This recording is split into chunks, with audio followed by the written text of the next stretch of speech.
Irmãos, bom dia. Vamos lá. Vamos lá que o tempo está voando. Fazia algumas eras que eu não passava por aqui, né? Hoje vocês vão me ouvir falar um pouquinho, vão ser premiados. E como eu sei que todo mundo estudou a lição, vai ficar fácil, né? Eram poucos capítulos e os temas são muito interessantes. A gente já está chegando na lição 5, falando da sabedoria divina em todo lugar. E ainda tem algumas lições, especificamente no livro de Provérbios. E depois a gente vai entrar em Eclesiastes e Cantares e vai seguindo. A escola dominical, a gente sabe que é a única escola que a gente não se forma. Não tem. Você pode estar com 100 anos, não está formado. Então, a gente vai ter que continuar seguindo. Não tem graduação, não tem nada. A gente vai se formar só na glória, né? E os temas de Provérbios são muito interessantes, porque, apesar de a gente não conseguir fazer uma boa exegese em algumas porções do livro, porque eles são temas que se interrompem, né? Eles não são narrativas, muitas vezes. Eles trazem temas que, no dia a dia, na prática do dia a dia, são muito bons para que a gente possa estar estudando e aprendendo, né? O primeiro tópico da nossa lição, se vocês estiverem com as suas revistas, podem ir acompanhando. Algumas coisas que eu vou passar está na revista, outras coisas não. Está um pouquinho diversificado, eu vou abrir alguns parênteses. Não vou fazer um monólogo, pode levantar a mão dentro do assunto, a gente vai conversando e provavelmente eu não vou ouvir o sino, então a gente vai tocando aqui e vai falando, né? O primeiro tema que a gente vai falar é sobre as coleções inspiradas, né? Eu não vou conseguir ler, daqui lá minha visão não está tão boa, daqui eu consigo, mas a primeira coleção que a gente vai falar hoje, a segunda e a terceira. A gente sabe que o livro de Provérbios está dividido em 7 coleções. Essa aula de hoje ela vai desse capítulo 22, se não me engano, até o capítulo 29. A gente também sabe que essas coleções estão debaixo da autoridade de Salomão, mas isso não quer dizer que Salomão foi o autor de cada provérbio. A gente vai ver que Salomão escreveu muito, ele foi além de rei, ele escrevia muito, ele deixou muitos registros daquilo que ele escreveu, mas não quer dizer que estão todos aí, e não quer dizer que todos os provérbios das 7 coleções são de Salomão, mas a gente entende como Salomão, como rei e como autor de muitos provérbios, a autoridade, vamos falar assim, inspirada, está tudo debaixo dessa autoridade.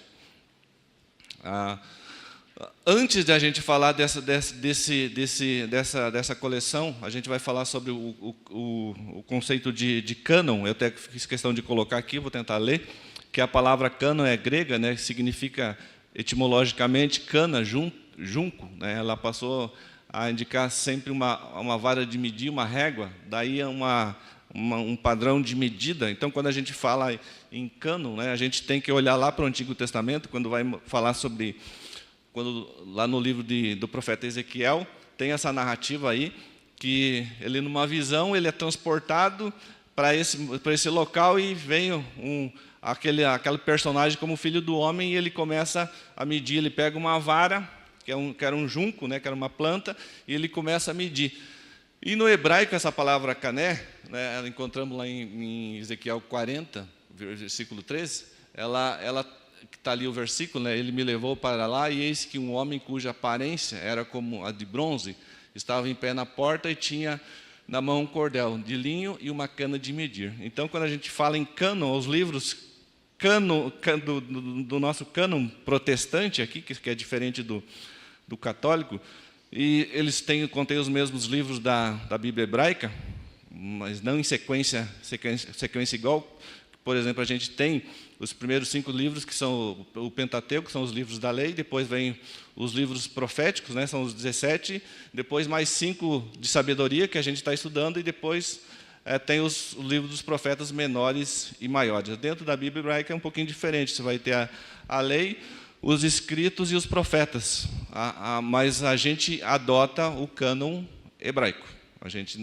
O cano nosso é diferente do que a Igreja Católica adota, mas depois a gente fala um pouquinho mais sobre isso. Mas quando a gente olhar o conceito de cânon, a gente tem que lembrar lá de Ezequiel 40, versículo 3.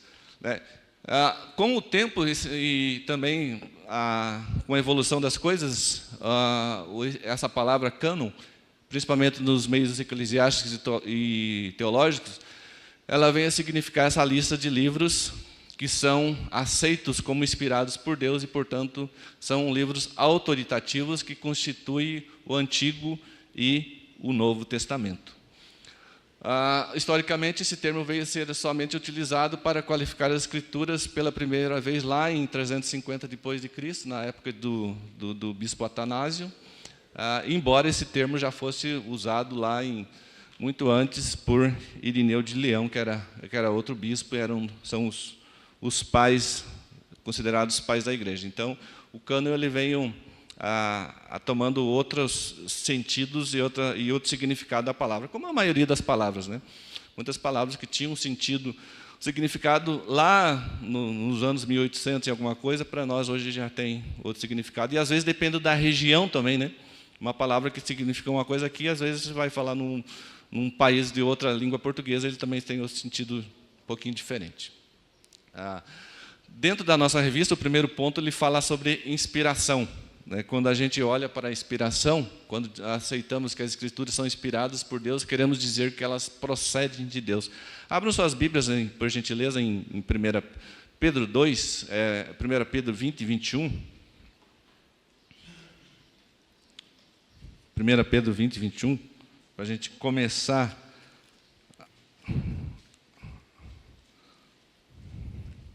a falar sobre inspiração. Eu não vou entrar muito nesse tema, apesar de falar um pouquinho, porque é um tema que ele é bem amplo. Alguém leia para nós?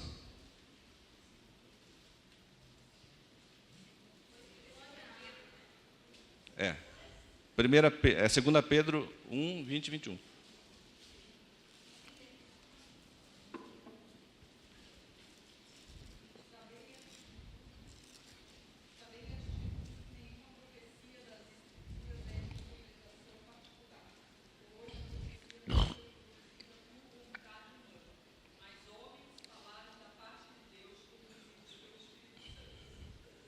Isso.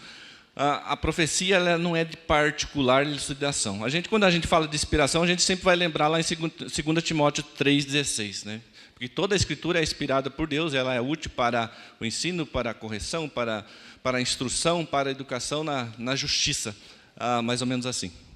Não está bem literal. Mas quando fala em inspiração, significa sopro. A palavra grega, pneuma, que indica vento, sopro, o mover, ela indica como algo que veio soprado da parte de Deus para nós. Toda a Escritura é inspirada, ela é soprada. A gente vai entender um pouquinho mais. Também lá, quando a gente olha um pouquinho para frente, né, acontece que um reconhecimento desses livros do cânon foi sendo reconhecido entre os próprios apóstolos. Se você pegar na carta de 2 Pedro ainda, no finalzinho, Pedro vai falar que o próprio apóstolo Paulo ele escrevia coisas que são difíceis de entender. E nesse texto ele coloca os escritos do apóstolo Paulo em pé de igualdade com as outras escrituras.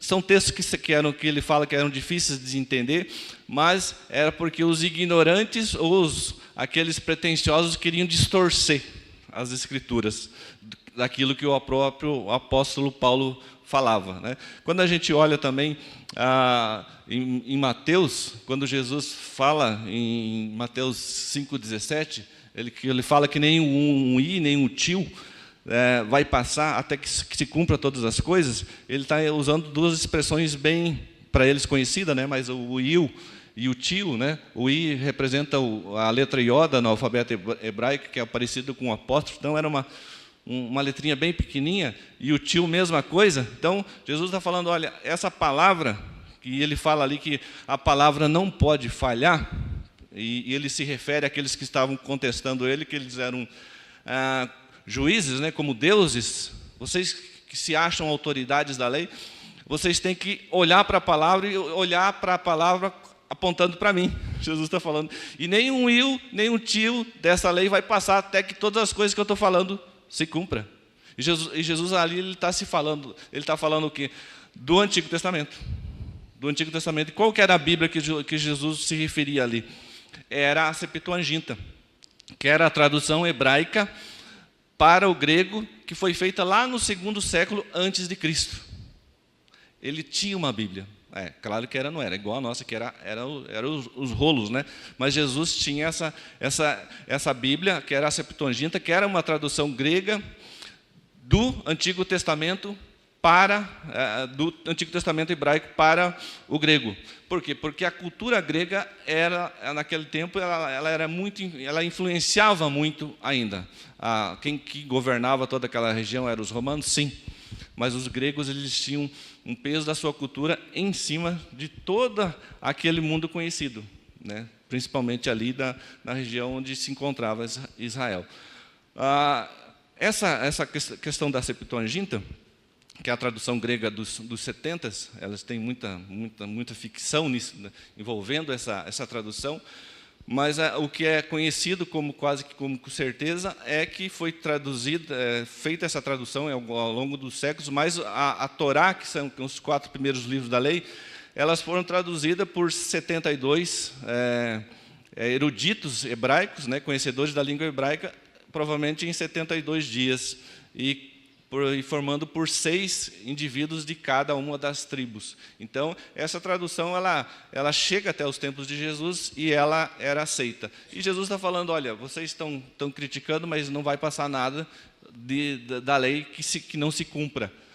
E quando a gente olha ali para João 10, 33 e 36, querem abrir lá suas Bíblias, por gentileza, para a gente olhar o texto? Alguém lê para nós?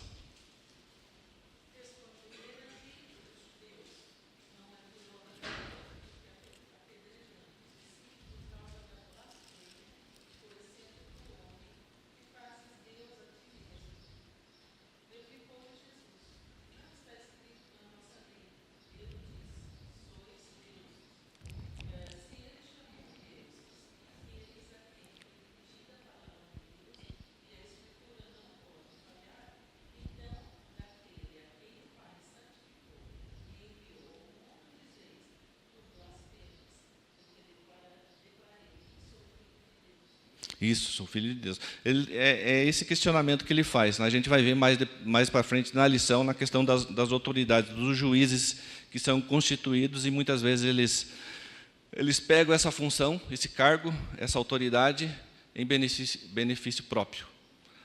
Mas é isso que Jesus, que a lição trata, principalmente nesse ponto aqui, né? A Escritura não pode falhar. A Escritura não vai falhar. A Escritura não pode falhar, e a Escritura não vai falhar. E ele questiona, vocês que são autoridades, vocês não entendem isso? Isso vale para nós também. Um ponto importante que a gente tem que olhar, a questão da inspiração, é que ela é diferente de revelação. Quando a gente fala em revelação, a gente olha que Deus se revelou de muitas formas, como a Bíblia diz. Lá em Hebreus 1 e 2 fala que Deus falou aos homens de várias maneiras ao longo dos tempos, mas nesses últimos dias, naqueles dias, Ele se revelou através do Filho, Jesus. Jesus é a revelação perfeita de todas as coisas. Então, Deus se revela de várias maneiras. A gente tem dentro da Bíblia a revelação geral, que é: os céus proclamam a glória de Deus, o firmamento anuncia as obras das suas mãos, um dia testemunha a outro dia, não há palavras, nem um som sai da sua boca, mas nós entendemos que tudo foi criado por Deus. E a gente tem a revelação especial, que é a palavra. E dentro dessa revelação especial, nós temos a inspiração. É a maneira como Deus soprou o pneuma para aqueles autores inspirados a sua palavra. Na revelação de Deus, há um momento de um ato propriamente dito, em que Deus revelou algo de si mesmo. Esse ato foi uma tarefa exclusiva de Deus. Se Deus não se tivesse revelado a nós, nós não teríamos como conhecê-lo. Mas aí, o segundo momento foi o de registrar essa revelação. Portanto, o registro foi uma tarefa divina e humana, como a gente vai ver. A revelação, só 2 resuminhos aí para a gente matar essa parte, é o momento do ato propriamente dito, em que Deus revelou algo de si mesmo. Esse ato foi uma tarefa exclusiva de Deus. E a inspiração foi o momento de registrar essa revelação, portanto, é uma tarefa divina e uma tarefa também humana. E o autor da revista, ele trata da inspiração como a inspiração orgânica. É uma das teorias. Às vezes a gente fala da revista, cada autor, é claro que são pessoas conhecidas, mas ele trabalha mais uma teoria que talvez mais se adapta ao nosso credo, mas não quer dizer que não tenham outras teorias. A inspiração orgânica que ele fala ali, é que no momento do sopro, Deus pegou cada um desses autores, esses autores inspirados, e Deus não mudou eles no sentido que Deus respeitou todas as particularidades, a hereditariedade, a sua cultura, as suas idiosincrasias, que é uma palavra bem bonita ali, né, que Deus pega tudo aquilo que é peculiar de nós. Por exemplo, eu falo diferente da Yara. A Yara fala uai, sou. Eu já falo mais chucro, lá do Paraná, né? Então é uma cultura diferente. O carioca vai falar mais cantadinho e outro assim, né? Então Deus preservou todas essas particularidades nesses homens, né? A palavra ídios significa peculiar, sincrasia significa a mistura, né? Deus misturou, pegou lá o Amós, que era um boeiro, cuidador de bois, pegou Pedro, que era pescador, pegou Isaías, que era um profeta da corte, né? Pegou Miqueias, que já vivia mais no meio da população, e todos esses autores foram inspirados, mas eles mantiveram as suas particularidades, a sua cultura, o seu jeito de falar, o seu jeito de expressar. Deus até nisso trabalhou de uma maneira grandiosa, e é o que nós temos hoje. E muitas vezes a gente está lendo o que foi escrito lá 1000 anos antes de Cristo, e é atual. É atual. Essa questão da inspiração é uma questão muito, muito legal da gente estudar. Só para a gente matar essa parte da questão da inspiração, a gente viu que a gente tem essa teoria, que é a teoria orgânica, que é homens inspirados, registro humano, soberania de Deus. A gente também tem, dentro das teorias, só para conhecimento, não precisa a gente entrar nesses assuntos, a inspiração mecânica, que a escritura é um ditado divino. Tem uma outra teoria que fala que a inspiração é mental, pensamentos foram inspirados, a escritura, a escrita não. E também dentro das teorias mais relacionadas à natureza da inspiração, a teoria mais ortodoxa, que ela perdurou por praticamente 18 séculos, que fala que a Bíblia é a palavra de Deus. E é nisso que nós cremos. A Bíblia é a palavra de Deus. Depois, com o passar dos tempos, principalmente lá no século XIX, começa a vir o modernismo, né? E aí a teologia já parte para uma outra linha, falando que a Bíblia contém a palavra de Deus. Nem tudo é inspirado, mas a Bíblia contém a palavra de Deus. Nós não cremos nisso. Nós cremos na teoria ortodoxa. E, principalmente no século XX, com o surgimento do existencialismo, principalmente com um certo filósofo, teólogo, chamado Søren Kierkegaard, que era dinamarquês, vem essa questão de que a Bíblia torna-se a palavra de Deus. Também a gente não crê nisso. A gente sempre vai trabalhar na teoria ortodoxa. Uma dica de livro, se vocês quiserem comprar, ler, sobre inspiração, sobre como a Bíblia chegou até nós. Hoje em dia é esse livro que eu recomendo, que é muito bom. É 200 e poucas páginas, você lê num final de semana.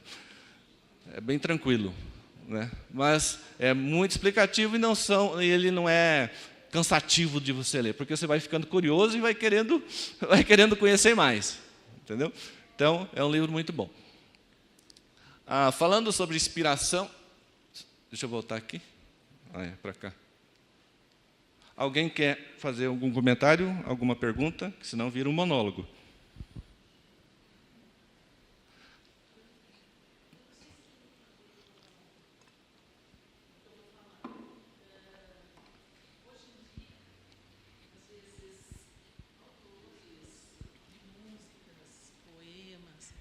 autores de músicas, poemas, né? Evangélicos, música gospel, essas coisas, se dizem inspirados. Isso é realidade?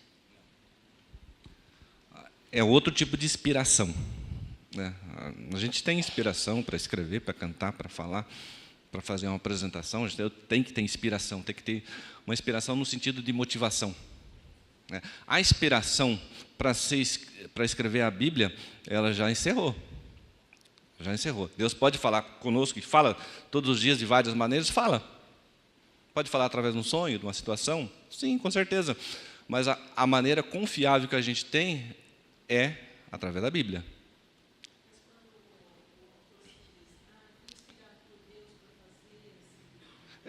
Mas no sentido de capacitação. Né? Porque a inspiração, que a gente, quando se fala da inspiração bíblica, é o sopro. É o sopro. Que é aquilo que, para nós, é a vara, a régua. Isso, para nós, é fonte e inspiração e única regra de fé e prática. A música, é legal, ele pode falar que foi inspirado, mas, às vezes, a teologia não é tão adequada. O Senhor me deu essa letra desse louvor em sonhos. Continua nesse mesmo. Porque é uma coisa que é muito pessoal de quem está falando, né? A gente não tem a capacidade de julgar se não é, porque é uma coisa muito subjetiva de quem está falando. Eu não tenho capacidade de falar que ele está certo ou que está errado. Então é uma coisa dela, pessoal dela. É a mesma coisa quando parte de mim. Mas aqui não, aqui é unanimidade. A palavra soprada, inspirada.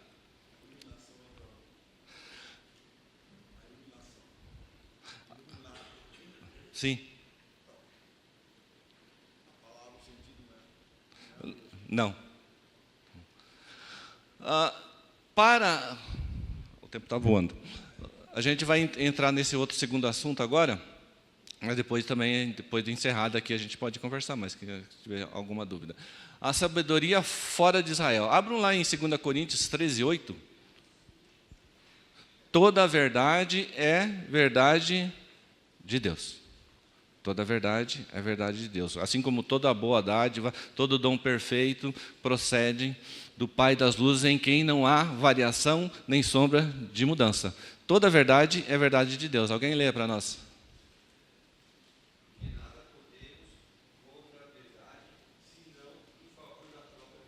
E nada podemos contra a verdade, senão em favor da própria verdade. A palavra verdade, no grego, aletheia, ela indica também, além de uma verdade irrefutável, a gente tem que olhar o contexto, mas ela é uma verdade, para a gente crer nessa verdade, que aqui, no caso aí, o apóstolo Paulo está falando da verdade, da mensagem do Evangelho, que os coríntios estavam se achando que eles eram grandes, né?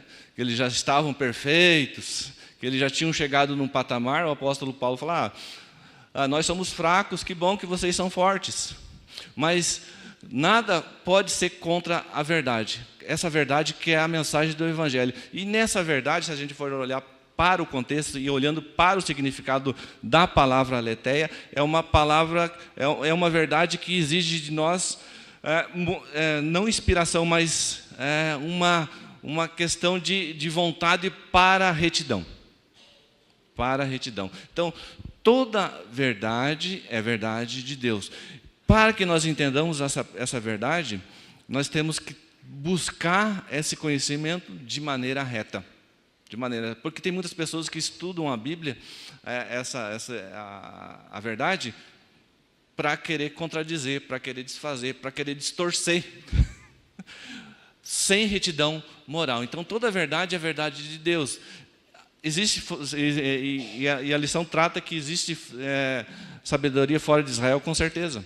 Com certeza. A sabedoria ela é distribuída para todos os povos, é a graça comum, como a chuva, como o vento, como a colheita, todas as coisas de Deus, Ele distribui igualmente para todos, mas a graça especial é somente para aqueles que creem.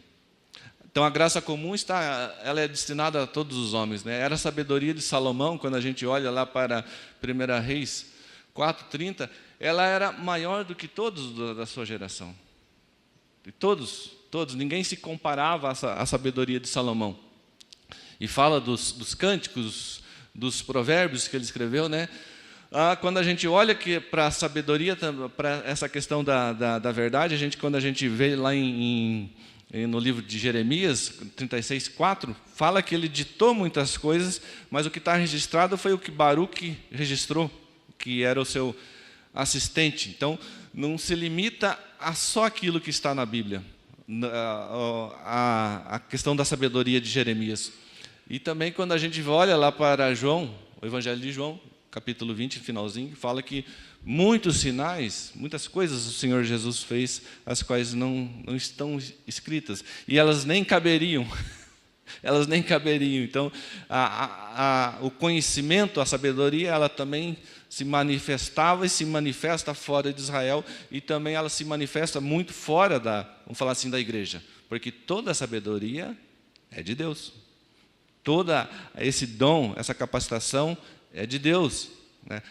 Nós temos a inspiração registrada nas Escrituras, que não se mexe mais, ok, mas Deus continua nos capacitando e nos conduzindo a cada dia. Se você é um bom profissional, agradeça a Deus.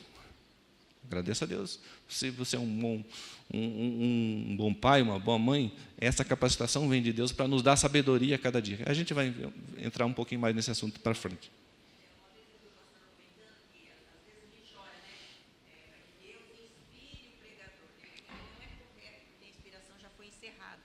Então, o correto seria que Deus ilumine com o teu Santo Espírito, capacite para que ele fale da parte de Deus. Então, a inspiração tem que ser errada, mas Deus continua iluminando. É isso mesmo. É isso mesmo. E ali fala que Salomão recebeu do Senhor sabedoria superior a qualquer outro homem, que nós vimos, e fala também que os provérbios, eles foram inseridos e foram aprovados por Salomão, mas principalmente muito acima de Salomão, pelo Espírito Santo. É o Espírito Santo que capacita. No ponto 2 da lição, a gente fala sobre os 30 ditos do sábio. Vai falar novamente sobre o danado do dinheiro. A gente tem que lembrar que o dinheiro não é o problema. A Bíblia fala lá em 2 Timóteo que é o amor ao dinheiro, é a raiz, é o princípio de todos os males. É como a gente faz essa gestão do dinheiro, né? Também fala que o sábio admoesta o filho para que ouça com atenção as suas palavras. A lição faz esse paralelo das primeiras lições ali, né? Provérbios 1:8, falando com 22:17. Abram suas Bíblias lá em Provérbios 22:22. E para a gente acompanhar, ler alguns versículos, para não ficar só eu falando.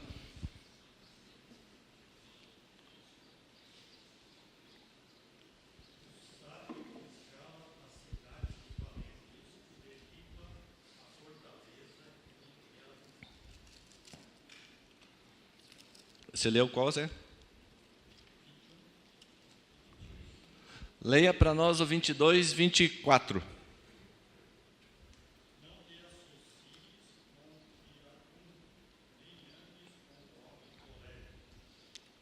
Isso. Quando o sábio instrui o filho sobre a relação com o dinheiro, isso vale para nós hoje em dia, vale muito para nós, essas são lições práticas, né? E ele fala, sabe, aqui também fala que certamente pais piedosos se preocuparão com a vida financeira e patrimonial dos seus filhos, mas devem fazê-lo sempre dentro de uma cosmovisão cristã. Então, a preocupação do sábio era para que a confiança do filho, no caso do filho, fosse sempre no Senhor, e isso é uma coisa que a gente tem que ensinar sempre, desde muito pequenos, os nossos filhos, a lidar com o dinheiro. E a gente vai ver que na lição, aqui trata que a preocupação muitas vezes excessiva com o trabalho pode... Eu estou atrapalhado um pouco com esse negócio. Pode nos tornar negligentes e omissos com relação a esse tema, e a gente tem que entender que desde pequeno a gente tem que ensinar os nossos filhos a dizimar. É prática. Não pode fugir à regra. Mas para que a gente ensine eles a dizimar, a gente tem que ser dizimista. Exemplo, não tem como. Porque muitas vezes meu filho não lê um livro, meu filho não faz isso, mas ele não tem exemplo. Ele não tem exemplo. E muitas vezes a gente está insistindo, quer que ele seja isso, quer que ele seja aquilo, mas não está seguindo uma cosmovisão, que fala ali que cosmovisão é a visão de mundo, né, do cosmo, do todo, dentro daquilo que os princípios bíblicos ensinam. Quando o sábio instrui o seu filho, você não fica enganando os pobres, não. Você não suplante o direito do próximo. Você não faça isso no sentido de, você não queira andar desse caminho que não vai dar certo. Não vai dar certo. E a gente tem que olhar nesse sentido para os nossos filhos. É claro que o que eles vão ser, chega um ponto que eles vão decidindo, né? Eu falo porque os meus já estão voando, né? E quando eu vi o Uriel aqui hoje, a gente lembra ele pequenininho na sala dos mais pequenininhos. Hoje já está um jovem, grande, passa muito rápido, gente. Quem tem filho pequeno, daqui a pouco estão tudo correndo, né? E a gente fica preocupado, ansioso, o que vão ser? Mas a gente tem que confiar lá naquele provérbio que fala, ensina a criança no caminho que deve andar, quando ele for velho, não se desviará dele. Vai ser regra para todos? Provavelmente não, porque muitos vão se desviar. Mas a gente tem que fazer a nossa parte. A gente tem que trabalhar no sentido que, eu deitar a consciência tranquila, porque eles vai ter momento que eles vão voar. Não tem jeito da gente segurar. Quem acompanha a nossa vida, eu e a Marli, a gente sabe que a nossa filha não para em casa mais, né? Ela está sempre querendo, talvez porque ela foi criada assim, né? A gente mudava muito quando ela nasceu e depois, e agora que a gente chegou aqui em Jundiaí, que estabilizou, né? Estabilizou. Vai ficando velho também, né? Mas todas essas coisas que a gente tem feito no nosso dia a dia, quando a gente olha para o nosso filho, ele está fazendo igual, né? Igualzinho. E aí a pessoa, o menino é muito parecido com você. Que bom se fosse só nas coisas boas, né? Que bom se fosse só nas coisas boas, mas não é assim. A realidade ela é nua e crua e muitas vezes ela é cruel. A gente não tem domínio sobre essas coisas, mas a gente tem que ensinar. E a gente tem que seguir o conselho do sábio nesse sentido. Está falando especificamente aqui do dinheiro, mas é em todas as coisas. A gente não pode ser omisso. E a gente não pode deixar que os nossos filhos andem tão preocupados que se esqueçam de andar nos caminhos do Senhor. E para isso a gente tem que estar nos caminhos do Senhor, independente das lutas, das preocupações que a gente passa no nosso dia a dia. Seguindo, dentro dessa questão do dinheiro, ele fala também sobre a questão dos alimentos preocupantes, né? Salomão ensina seu filho como se comportar à mesa, diante das pessoas que têm autoridade. Isso é uma instrução também para nós. Salomão também ensina que os crentes são marcados pela moderação. Quando a gente fala aqui o sentar à mesa, é claro que o contexto, naquele contexto lá, era um contexto que, imagina, o maior rei de toda a terra, com certeza o sentar à mesa para eles todos os dias era uma coisa que a gente nem imagina, não era o nosso arroz com feijão. Deveria ter muitas coisas diferentes que a gente não conhece e nunca vai conhecer, né? Mas o sentar à mesa aqui, ele pode ter uma configuração mais ampla, no sentido de comportamento, no sentido geral. Porque quando, às vezes, a criança é mal educada na escola, ou mal educada na igreja, ela é em casa. Ela é em casa. Ela é o reflexo da casa dela. Nós somos o reflexo de como fomos criados. Claro que as mudanças vão acontecendo à medida que você tem mais instrução, você tem mais conhecimento. O contexto que você está inserido, sim, com certeza. Mas eles vão refletir aqui o que eles são em casa, baseado no que eles veem a gente fazer. É só a gente olhar para nossas confraternizações. Não é uma crítica, mas era uma observação, né? Tem salgadinho, tem bolo, tem um monte de coisa, tudo coisa legal. Mas olha a sujeira que fica depois. É criança que derruma coisa para o chão, é outro que joga para cá, e avançam, né? Os mais velhos não são prioridades mais. Não são. É as crianças que estão se servindo primeiro. Todas as vezes. E aí derrama para cá, e o pai não junta. É o diácono que vai ter que limpar depois. Isso é muito feio. Eu falo porque eu já fui diácono aqui na igreja, e às vezes dá vontade de dar uns cascudos na criançada, né? Mas aí a gente se segura, que hoje em dia não pode mais, né? Hoje em dia não pode mais, mas dá vontade, né? Os diáconos aí. Então essas coisas a gente tem que ensinar. Seu filho derrubou, pega, junta, ensina. Ensina, porque senão ele vai se achar que é normal, que sempre vai ter alguém fazer para ele. É pedagogia, gente. É prática. É respeito. Porque às vezes a gente pensa que a igreja é um lugar de entretenimento. Não é. Não é. Aqui é diferente. Aqui é diferente. Eu falo porque a gente criou os nossos dois, e quando o Érico era muito pequenininho, lá em Santa Catarina, eu já era da Igreja Batista, numa cidade pequena, e como ele era muito branquinho, ficavam pegando ele de colo em colo, e eu tinha que levar uma vara, deixar uma varinha na janela para mostrar para ele, ó, se não se comportar. Mas muitas vezes era mais por causa dos outros, porque o povo não queria prestar atenção e queria ficar conversando, olhando foto, brincando, e eu ficava pé da vida com aquilo lá, né? E a responsabilidade do cara, ele era minha. A minha e da Marlene, não era só minha, né? Mas era minha, era nós que tínhamos que chegar em casa e falar assim, assim, assim, assado, para que ele não viesse a fazer coisas erradas na igreja. Então, todas essas coisas, talvez para muitos seja escandaloso, mas naquela época era a minha forma pedagógica de mostrar, né? As coisas evoluem, eu sei que tudo vai mudando. E se você olhar como nós fomos educados, os mais velhos aqui, hoje os filhos parece que eles têm todo o controle.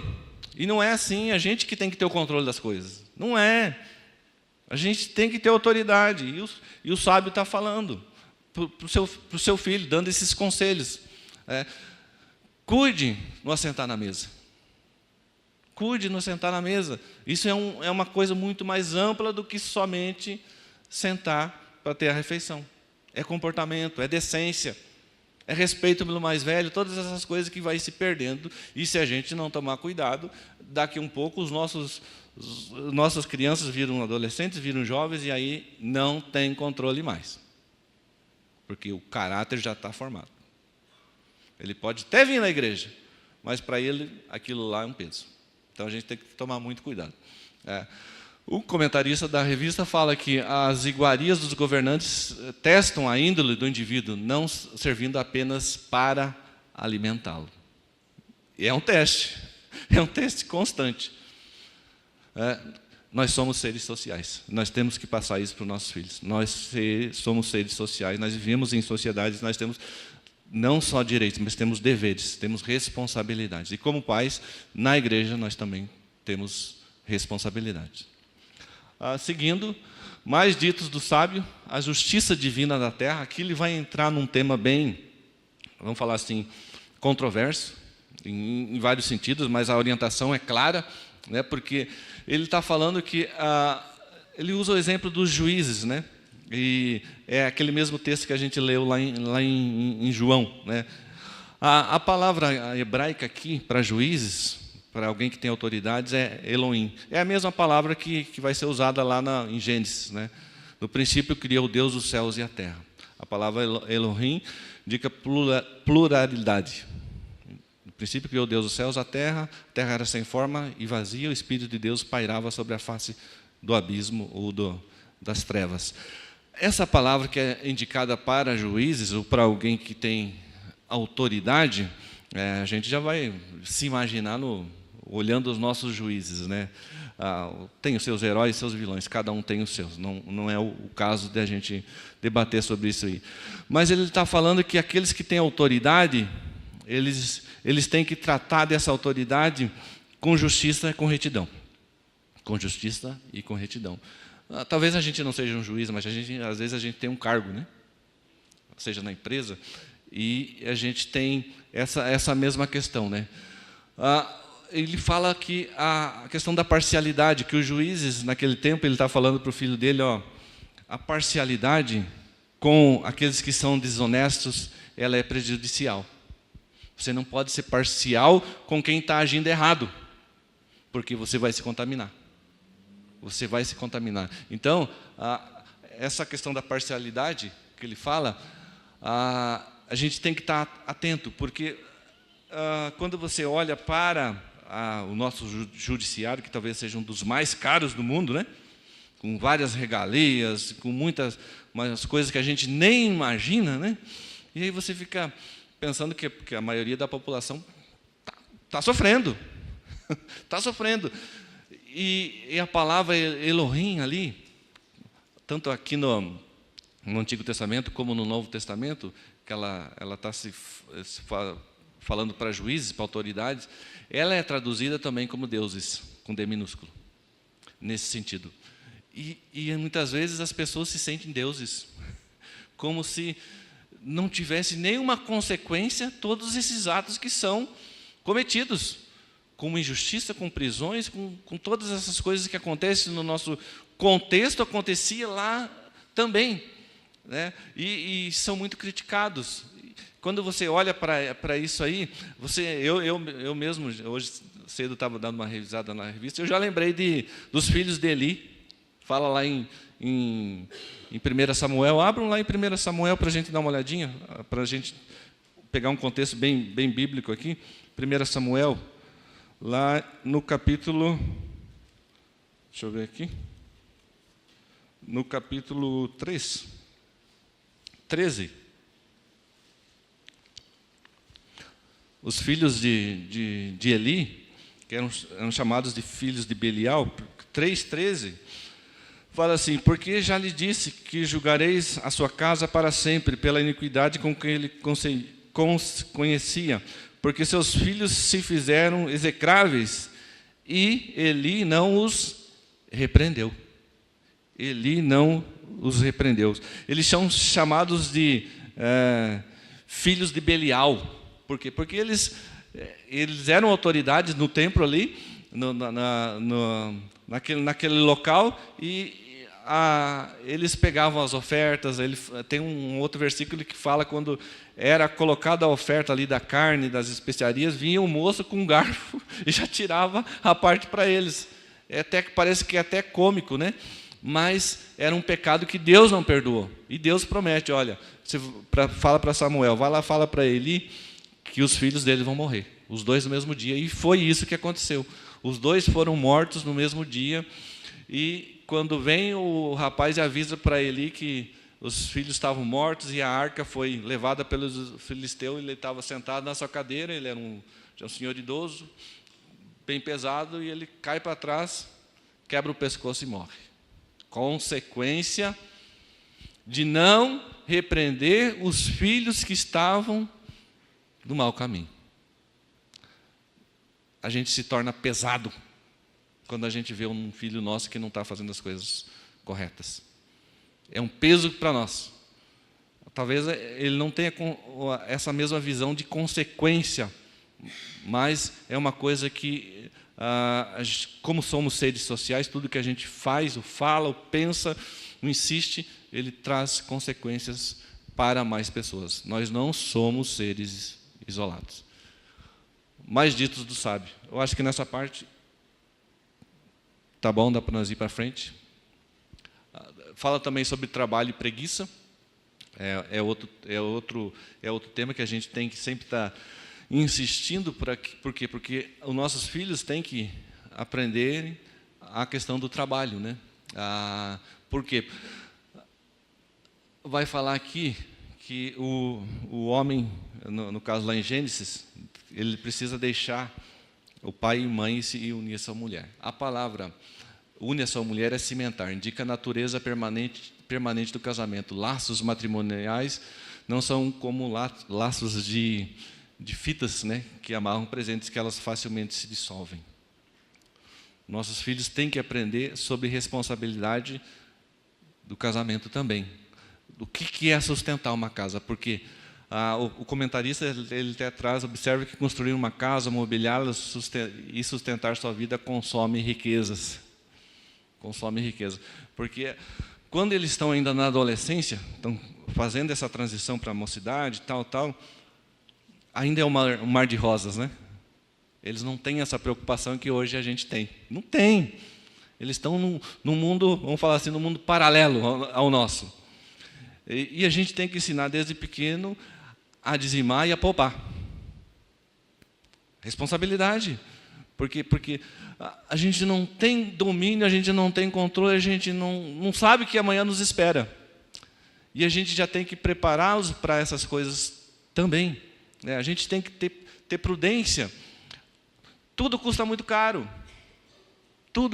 Custa muito caro. Um sorvete, que a gente fala, eu vou comprar um sorvete, mas isso custa dinheiro, custa do meu suor. E a gente tem que ensinar eles também a não esbanjarem quando tem. Ser racional. Ser prático. Investir naquilo que realmente vai trazer algum tipo de benefício, e sempre deixando essa questão da preguiça. O provérbio fala, vai ver como a formiga é o preguiçoso. Elas não têm líder, mas elas passam o verão juntando para quê? Para que no inverno elas tenham o que comer no momento mais difícil. Vai ver como uma formiga, seu preguiçoso, ele fala ainda. É até cômico. Alguém quer comentar alguma coisa sobre isso que eu falei até agora, nesse sentido? Eu sei que tem pessoas que são capacitadas para essa questão de educação de filhos. É outra coisa que a gente nunca vai se formar. Não se forma. Não. Tem um fato histórico que eu li há muito tempo, mas foi verdadeiro nos Estados Unidos. Uma pessoa foi condenada à morte à cadeira elétrica. E um momento antes da execução, foi dito a ele: que você gostaria? Ele falou assim: eu gostaria que chamasse minha mãe. E aí chamaram a mãe dele, e ele se aproximou da mãe, e na hora de dar um beijo, ele deu uma mordida no rosto da sua mãe. Aí me perguntaram: mas como? Por que você faz uma coisa dessa à sua mãe? Aí ele disse assim: se a minha mãe tivesse me educado, corrigido, atento a tudo aquilo que eu fazia de errado, me corrigindo, hoje eu não estaria aqui. Então mostra a necessidade e a importância de a gente corrigir os nossos filhos a cada momento, a cada situação, porque é responsabilidade nossa. E no futuro, se não corrigirmos, a situação será drástica para eles. Né? É verdade. Com toda certeza, né? Com toda certeza. Mas um rei sábio, na coleção 5, vai falar, já entrando para o final da lição, dos escritos que os homens de Ezequias transcreveram. Transcrever significa extrair, incorporar a coletânea, que é todo o livro de Provérbios. Quando a gente olha para o rei Ezequias, ele foi um personagem distinto da história dos reis de Israel. Para a gente ver que a coleção ela demorou a ser completada, né? Porque se você pegar dentro do povo judeu, o período dos juízes vai até aproximadamente 1050, 1040 a.C. Aí o povo reclama que é um rei, né? Aí vem Saul. Saul reina durante 40 anos. Aí passa Saul, vem Davi. Davi reina por mais 40 anos. E aí, depois de Davi, vem Salomão. Salomão reina por 40 anos. Então, é um período de 120 anos do Reino Unido. Salomão deve ter reinado provavelmente até por volta de 940, 920, nesse período de 940 a 920, antes de Cristo. E aí o reino é dividido, Roboão e Jeroboão, né? O reino do norte, o reino do sul. E o reino do sul permanece a linhagem do Messias, até chegar Ezequias. E curioso que Ezequias ele vai começar a reinar por volta lá de 710 antes de Cristo, provavelmente quase 300 anos de diferença de Salomão para Ezequias. E Ezequias, o reino do norte já não existia mais, já tinha caído. 722, o reino do norte cai perante a Síria e é devastado, né? E Ezequias começa a reinar depois de Acabe, que é um dos reis mais mal falados, mais cruéis de Israel, que era o pai de Ezequias. E o filho de Ezequias, quem vai ser? Manassés.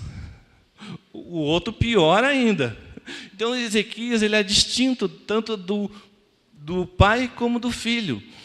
E fala que ele, quando ele assumiu o seu reinado, ele iniciou o seu reinado, ele reinou, se não me engano, 32 anos, ele começa já fazendo várias alterações naquilo que Acabe tinha deixado tudo bagunçado. É narrado também lá em 2 Reis que até aquela serpente de bronze lá do tempo de Moisés, que ainda estava lá em Israel, que eles tinham que olhar para aquela serpente para serem curados, né, das mordiduras da serpente, que aquele tempo Ezequias, quando ele assumiu o reinado, ele pegou aquela serpente e mandou picar ela, quebrou tudo, né?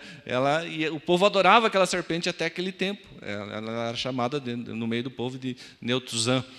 Então ele faz essas reformas, ele começa a trabalhar essas reformas, ele tem uma situação que a Síria, naquele tempo, era muito poderosa, né? E o rei Senaqueribe manda os seus emissários lá para afrontar o povo de Deus, né?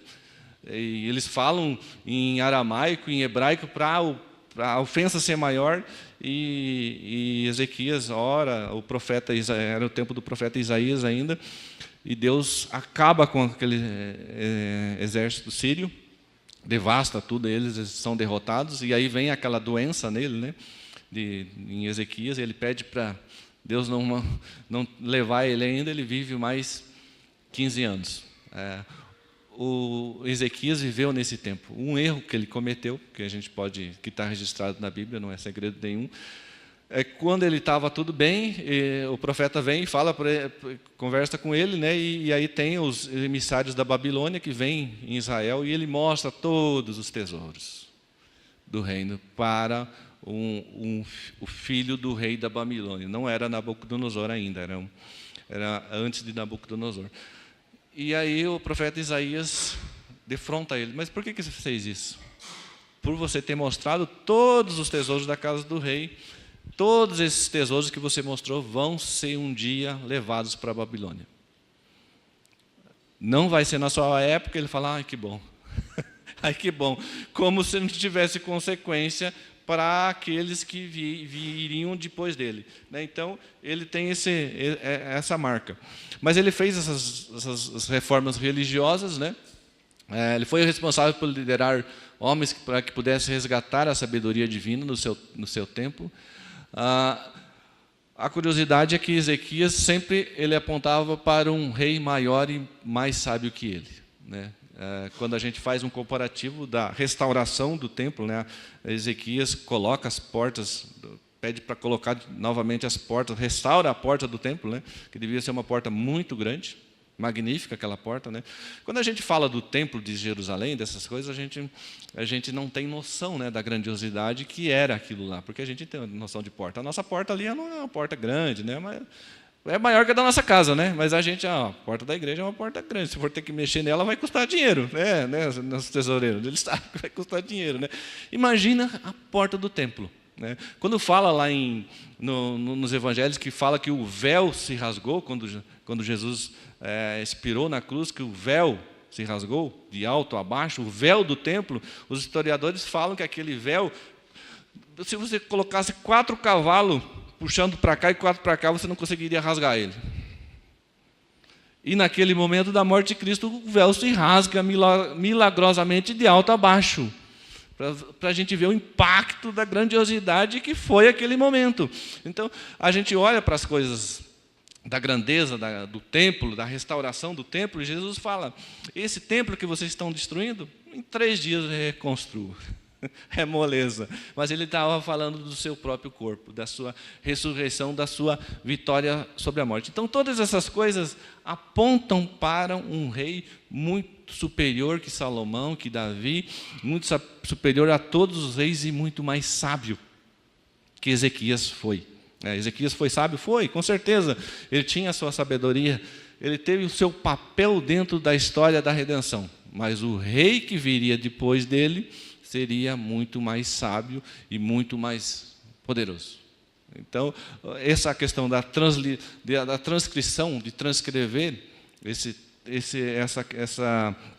os provérbios, ele teve a sua importância no tempo, foi legal. Nas próximas edições vai falar sobre outros autores também, mas dentro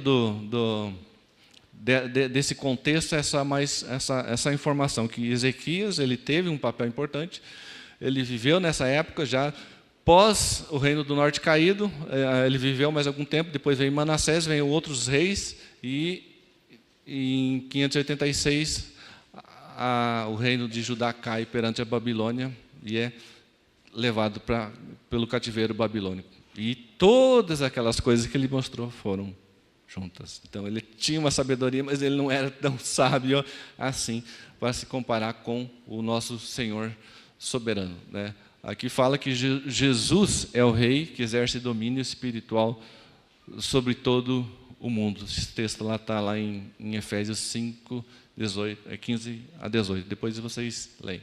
Quem quiser a apresentação, depois é só falar e vai ficar no computador ali, pode pegar. A conclusão.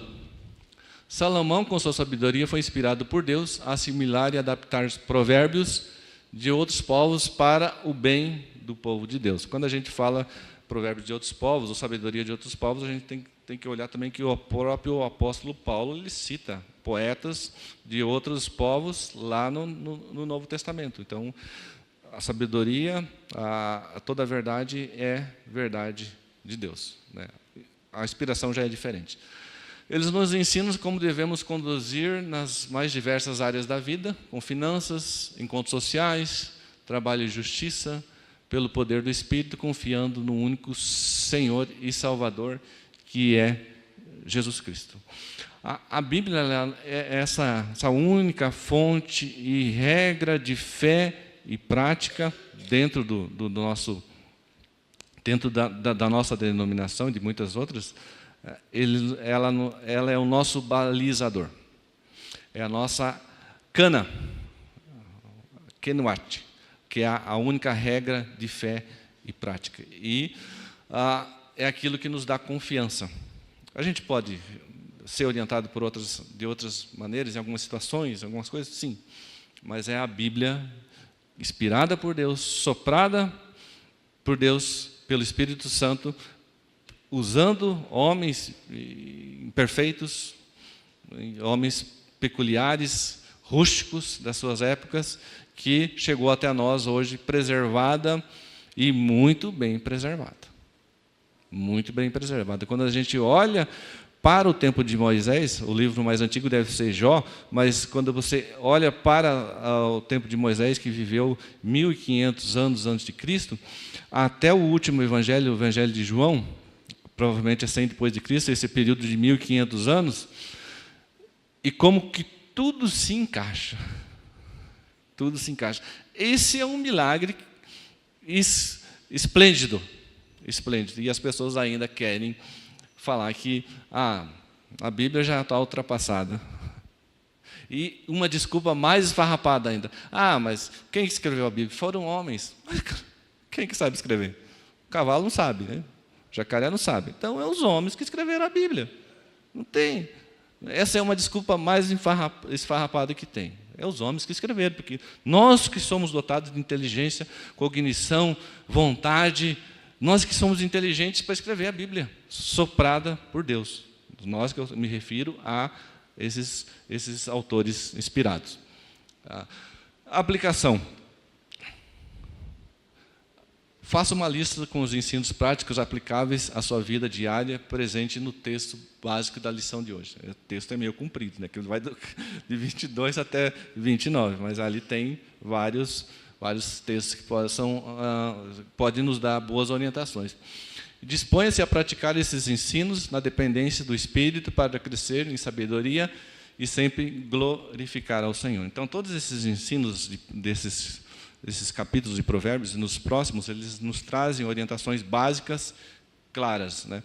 Como eu falei, em algumas passagens, algumas porções, é difícil de você fazer uma exegese mais comum, ou natural, no sentido de, porque eles não são textos que são sequências, ele, às vezes, dentro do mesmo versículo, ele interrompe e fala de outro assunto, interrompe e daí pula para outro assunto, então fica mais difícil. Mas temos muitas coisas a aprender com o livro de Provérbios. Ainda vamos continuar, acho que tem mais umas 2, 3 lições, depois entra em Eclesiastes e Cantares, que são os livros chamados livros sapienciais ou livros de sabedoria. Alguém quer comentar mais alguma coisa? Alguém quer falar? Eu sei, porque quando chega esse horário, está todo mundo só pensando em almoço, com fome. Não adianta, ninguém se concentra mais. Por isso que eu até acelerei um pouquinho aqui. É porque eu fico sentado ali, eu sei também, né? Domingo eu estou aí, né? Mas obrigado pela atenção de vocês. Que Deus possa estar nos abençoando, nos guardando. Vamos orar para encerrar agora nesse momento. Pai Celestial, muito obrigado, ó Deus, pelo Teu amor por nós. Muito obrigado pela Tua palavra inspirada, soprada para os autores, tanto do Antigo Testamento como do Novo. Muito obrigado porque ela foi preservada para nós até hoje em dia, Deus. Nos ajuda a termos praticidade no cumprimento da Tua palavra, nós possamos ter amor pela Tua palavra, pela igreja, pelos irmãos, e nos dá um domingo abençoado na Tua presença. Nós oramos a Ti no nome santo do Senhor Jesus Cristo. Amém. Bom domingo a todos e até a noite.